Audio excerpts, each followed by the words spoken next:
The morning sun stretched its golden fingers over the manicured lawns of the Beverly Hills mansion, casting long, peaceful shadows across the sprawling estate. Inside the kitchen, a space usually reserved for the culinary mastery of Granny, the air hung heavy with a peculiar sense of urgency. Granny stood near the oversized oak table, her hands resting firmly on her hips, her gaze darting toward the entryway. Beside her, tucked neatly into a wooden chair, sat Shorty Kellums, his expression one of mild bewilderment. "Come on in, Shorty," Granny commanded, her voice crackling with a mix of authority and motherly concern. "I am going to call that doctor that turns water critters back into people.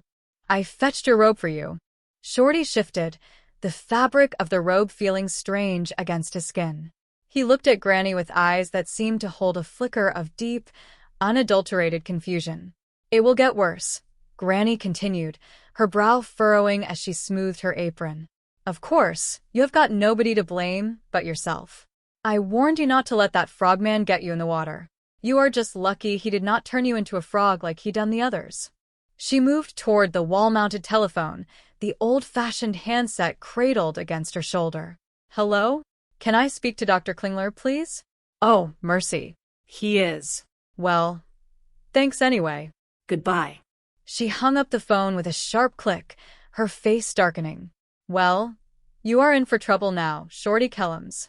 The doctor is out of town. Well, you set up here at the table, and I will fetch you some hot victuals." The scent of the kitchen began to shift, a complex tapestry of aromas wafting through the room. Smells like corn, pork, hog, jowls, and turnip greens, she mused, her nose twitching at the familiar bouquet. "How soon is victuals?" Shorty managed to articulate, the words sounding slightly thick, as if he were relearning the mechanics of speech. "Nobody gets fed until I take care of that poor little fellow over yonder," Granny declared, nodding toward a corner of the kitchen. "What is she doing up at the table?" Someone asked from the doorway, the voice belonging to a member of the household staff, who looked on with utter disbelief. "Waiting for hot victuals," Granny replied, her voice softening as she looked at the small, damp creature sitting patiently nearby. "Mark feeds him raw fish. You can tell that 5 feet away. But from now on he gets treated decent. You do not feed our kind of victuals to an animal like that." "Do not call him an animal," the staffer protested. "That is what Mark calls him." "It is Mark that should be called an animal," Granny retorted. "His name is Shorty. Right fitting name." "Well, let us get the bathrobe off him," the person suggested, moving closer. "No, you do not," Granny snapped, shielding the creature. "He ain't sitting in my kitchen, jaybird naked. He ain't supposed to wear clothes. He is a water critter. Thanks to your friend, the frogman. Well, Mark says when we go to farm in the ocean, critters like him will be dandy little workhorses," the person explained, attempting to bridge the gap in understanding. "Mark Templeton is an inhuman monster," Granny declared, her voice rising. "Now, Granny, who is his next victim gonna be?" "Me?" "What is he gonna do? Turn me into a turtle?" "You are not making sense. I am going to take this little fellow back down to Seaman Town. You keep your hands off of him and get out of my kitchen." "But Mark says he belongs in the water," the person insisted. "You send Mark in here to see me. I have a few words to say to him," Granny threatened, her eyes flashing with a familiar, feisty determination. "Now, Granny, do not fly off the handle. You send him in here." "I am in no mood to be crossed," Granny finalized. The kitchen fell into a tense, heavy silence once the visitor retreated. "Oh, Shorty," Granny sighed, turning back to the man at the table. "Why did you not listen to me and stay out of the water? Now look at you, you poor little goomare. You cannot go back to Silver Dollar City and run a hotel looking like that." Outside the kitchen door, the tension was palpable. "What is she doing with the seal in the kitchen?" asked a newcomer, peering in with wide eyes. "I do not know, but she wants you in there, too," the first person replied, looking grim. "Oh. "Looks like I am going to catch the dickens," the newcomer muttered. "I am afraid so. You want me to go in with you?" "No. Seal was my idea." "I will face the music. We are not likely to get victuals until you do. Oh, let me give you a little tip.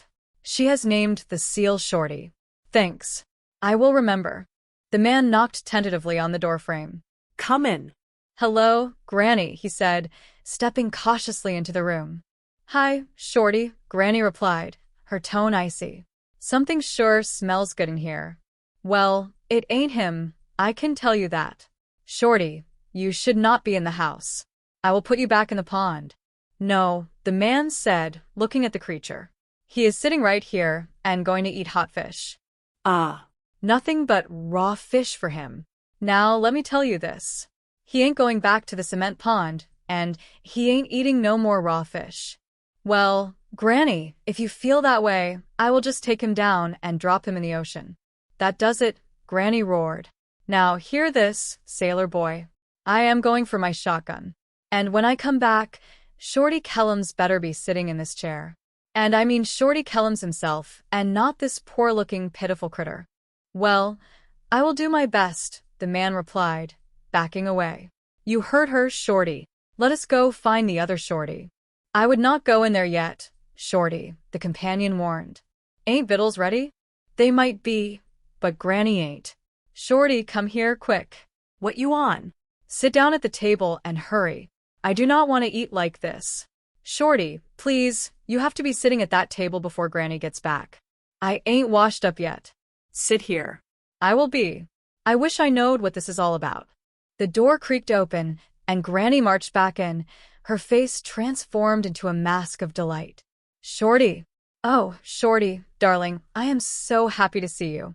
Do not squeeze me too hard, Granny. I am awful hollow. I ain't had nothing since morning. Shorty, I am going to give you the greatest meal you ever had in your whole life, Granny promised. Hallelujah.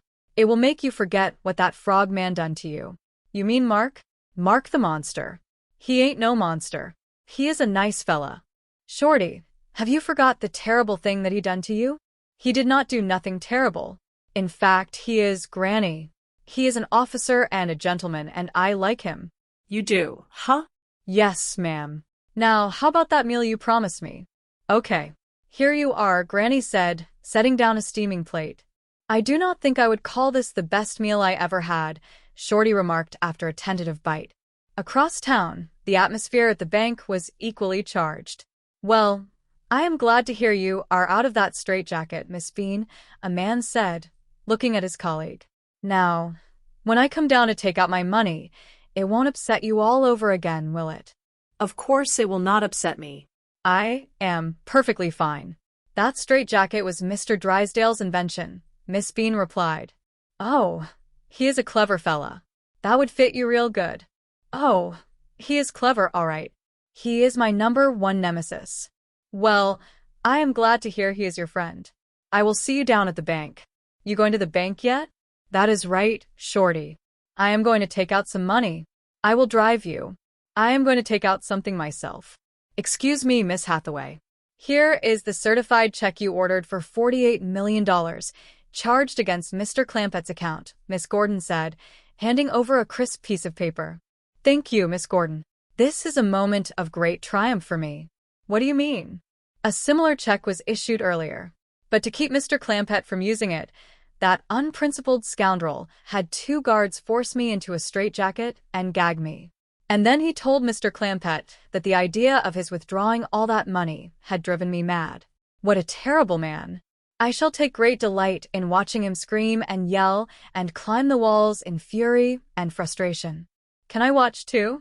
Oh, be my guest. Chief, it gives me great pleasure to announce that Mr. Jed Clampett is on his way to this temple of greed to withdraw $48 million. Really? Yes. And I want you to know that this is a great moment for me. For me too, Miss Hathaway. I tried to tell you that honesty is the best policy. What did you say? As I was driving to the bank this morning, I almost had a collision with a huge truck. Suddenly, my whole life flashed before me. I saw in terrifying detail all the mean and petty things I have done, the schemes I had to get money, the lies I have told, the people I have wronged. Chief. I lived again those many times when you counseled the course of truth and justice. But I chose greed and avarice. You pointed to the high road, but I took the low road. Oh. I said to myself, Milburn, put your house in order. You never know when you will be summoned to stand before that great bank examiner in the sky. And so I say to you, Miss Hathaway, and bear witness, Miss Gordon, I am deeply sorry for my transgressions against you, and deeply grateful for your never-failing loyalty and friendship. I think you deserve a reward. My reward is seeing this glorious transformation take place in you, that there is awakening to the power of truth, honor. As always, your sentiments are noble and unselfish. But I insist you accept this token of my gratitude. $100? It is little enough. Just take the rest of the day off and go out shopping. Do you like working here, Miss Gordon? Oh, I certainly do. Would you like to continue working here? Oh, indeed I would. Fine, fine. Now, I have 2 jobs for you. Oh, you'll find a nurse's uniform in that dressing room there. Put it on. A nurse's uniform? Yes, when Mr. Clampett arrives, you're going to be my keeper. I do not understand. Oh, you will. The second job is a stop payment on Miss Hathaway's check. Mr. Drysdale, I am terribly disillusioned. I will make a note of it. Well, you said your whole life flashed before you. It did? I loved it. Now, get in there. Yes, sir. Is that you, Mr. Drysdale? I am the Emperor of France. Josephine, who is this man? Well, you know me.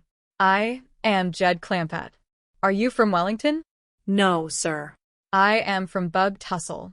You are not a member of my staff. They are all here. Well, no, Mr. Drysdale. I am Napoleon Bonaparte. Well, okay, Mr. Bonaparte.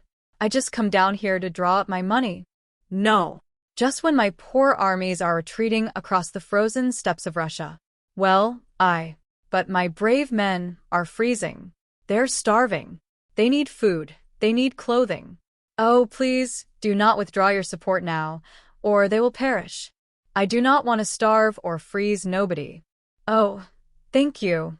All of France. Thank you. This is the highest decoration my country can bestow. I think I had better be going. Wait. I have another medal for you. Oh, you keep it, Mr. Drysdale. It looks real good on you. Hey, Granny, watch out. You're going to bring somebody. It will not be nobody in this family. They ain't got nothing to bring. Put all my stuff in the truck. You're driving me to the airport. Where are you going, Gran? I am going back home to the hills where man is man and fish is fish, and they stays that way. Please do not go back to the hills, Granny. I have to, Jethro. I cannot stay around and watch Ellie Mae being married to that frogman, and there does not seem no way that I can stop it. I am begging you, Granny. Please do not go. Oh, bless you, boy. I did not think nobody would care. I care. If you go, I will die. No, you won't. Oh, yes, I will. I will have to eat Ellie's cooking. You are all heart, boy. Put my stuff out. Wait a minute. Ellie's cooking. You have just given me the greatest idea. I am always coming up with great ideas. What was this one? Never mind. Where is Ellie? She is out in the kitchen with Mark. They are doing the dishes. Oh, hey, Granny, what was that great idea I come up with? Take my bags up to my room. Mark, Do you not look handsome? Yeah. And here is pretty little Ellie Mae in her apron. I declare you two are the picture of domestic bliss. We thought the least we could do is wash the dishes. Yes, ma'am, after that wonderful meal you cooked. Look who is calling who a wonderful cook. As if you ain't never tasted any of her victuals. I never have. You are joking. No. Ellie Mae, am I to understand that you have never cooked a meal for this man? You always told me to stay out of the kitchen. Until the right man come along. And here he is. Now, show him what you can do. How about I cook supper for you tonight, Mark? Wonderful. What would you like? Why do you not make him one of your out-of-this-world meatloaves? That is her pa's favorite. Well, Pa says you cannot eat it. You cannot beat it. That is what she says, all right. Well, what else you to make? Why do you not make him some of them great big donuts? I love donuts. Oh. Hers ain't to be believed. Sounds like I will be in heaven tonight. Oh, we will not let you eat that many. Shorty, what you doing with Mr. Drysdale's nurse? When I went looking for you, I found her and fetched her home for a swim. Actually, Mr. Clampett, I came to give you this. Well, no reason. My check for $48 million. Mr. Drysdale must be all right, good as ever. Well, he is as good as ever, but I would not call that all right. Judge, reckon Nellis got a swimming suit that would fit this little doll? I reckon so. Come on in. You will stay for a swim, will you, Liz? Well, I might as well, Shorty. I am going to get fired anyway. How come? Well, Mr. Drysdale does not know about that check. All right, Miss Gordon. You can change out of your nurse's uniform. Miss Gordon. Dear Napoleon, welcome to Waterloo. The check and I are at Mr. Clampet's. Or of what? Josephine. Oh, kill her. That is right, Shorty. Show off for your new girlfriend. Come on. I see you have wrung home another seal. Yeah, Shorty, you're getting lonesome. Granny's going to hit the roof. No, she won't. She likes me now. Granny's does? Yeah, we are great friends. Since when? Since I changed out of my uniform. And that done it? It sure did. She walked into the kitchen, saw me dressed like this, and we were instant buddies. Well, if that does not beat all. This is really my lucky day. Nellie is cooking supper for me. Whose idea was that? Granny's. Oh. Something wrong? Not yet. Granny said Nellis cooking is not to be believed. She is right about that. I will see her directly. You ready, Liz? You ready for a swim? Gorgeous?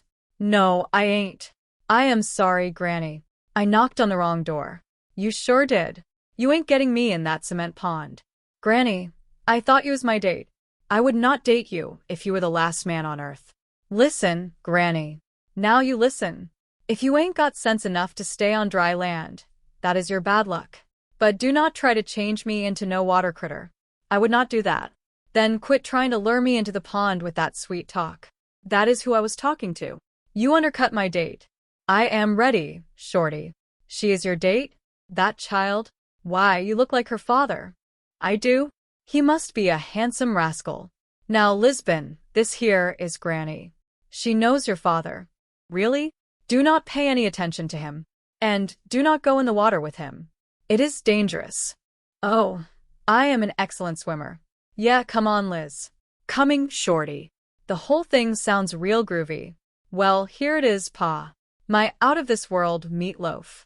Well, would you look at that? How come you did not make it around? Well, it is for Mark. And he is specially fond of meatballs. But Granny said to make a meatloaf. So I made it in the shape of a meatball. Yes, sir. That is mighty clever of you, Ellie. Oh, thank you, Pa, bet you just dined for a taste. Yeah, but I am going to find it. Excuse me. I have got to fetch some things out of the root cellar. Fine. See you later. Hold it, Granny. What did you say? I said hold it. All right, I will hold it. But what is it? It is that meatloaf you had Ellie make for Mark to eat. Only I am going to make you eat it. Oh, you would not do that, would you, Jed? I won't on one condition. You make another one that looks just like that, only good. Well, what will I do with this one? Get rid of it. And another thing. Tell our company that supper will be a little late tonight. You are a hard man, Jed. Get rid of this for me. What is it, Granny? It is a meatball. It is Shorty and Elizabeth up at the cement pond. Yes, ma'am. They did not go in the water. Oh, yes, ma'am. They're changing now. Oh, mercy. I am too late. Shorty? Elizabeth? Where are you? Shorty, why did you have to do it again? And, Elizabeth, I pleaded with you. You were so pretty. Now look at you. Shorty, you old rooster. Cannot you get your mind off of that for 1 minute? Hello, Granny. I am looking for Mr. Clampett. What kind of a get-up is that? Oh, never mind. I had to see Mr. Clampett about a check. Well, he is around here someplace. I will find him. Have you seen anything of a beautiful brunette secretary for my bank? Is her name Elizabeth? That is it. Where is she? Swimming with Shorty. Come over here, Elizabeth. Your boss wants to see you. This is Elizabeth? Ain't she a mess? You remember Shorty Kellums. He runs a hotel back in Silver Dollar City. Oh, yeah. That is wild. As the sun began to dip below the horizon, bathing the mansion in a warm, amber glow, the chaotic day slowly settled into an uneasy calm. Jed stood by the window, watching the reflections ripple across the surface of the pond, his mind wandering back to the simplicity of the hills. Despite the oddities of the day, the strange behavior of the banking staff, the transformations, and the culinary experiments, a quiet contentment remained. He realized that while his circumstances had changed, the heart of the family remained steadfast. He walked over to where Granny was sitting, her hands busy with a bit of needlework. She looked up, her expression softened by the fading light. "Jed," she murmured, the earlier frustration replaced by a weary kindness. "You think we will ever find a bit of peace in this crazy place?" "Granny," Jed said, leaning against the doorframe, "peace is not something you find. It is something you bring with you. No matter where we are, as long as we keep our wits about us and remember who we are, we will be just fine." She chuckled softly, a sound that carried the echoes of long, quiet evenings on the porch back home. "You always did have a way with words, even if you were stubborn as a mule sometimes." "I suppose I get that from the best," he replied with a wink. They sat in silence for a few minutes, listening to the gentle sounds of the night beginning to stir. It was a strange life, certainly, full of unexpected twists and colorful characters, but it was their life. And in the grand scheme of things, amidst all the madness of the city, they still had each other. Ellie Mae walked in, her face bright despite the day's work. "Pa, Granny, supper is almost ready. I made sure it is fit for everyone this time." Granny stood up, dusting off her apron. "Well, I suppose we had better see what you have managed to pull together, child. But mind you, no more meatballs, shaped like loaves." The three of them made their way toward the dining hall, the warmth of the house wrapping around them like a comfortable blanket. They had navigated the waters of the day, literally and figuratively, and survived.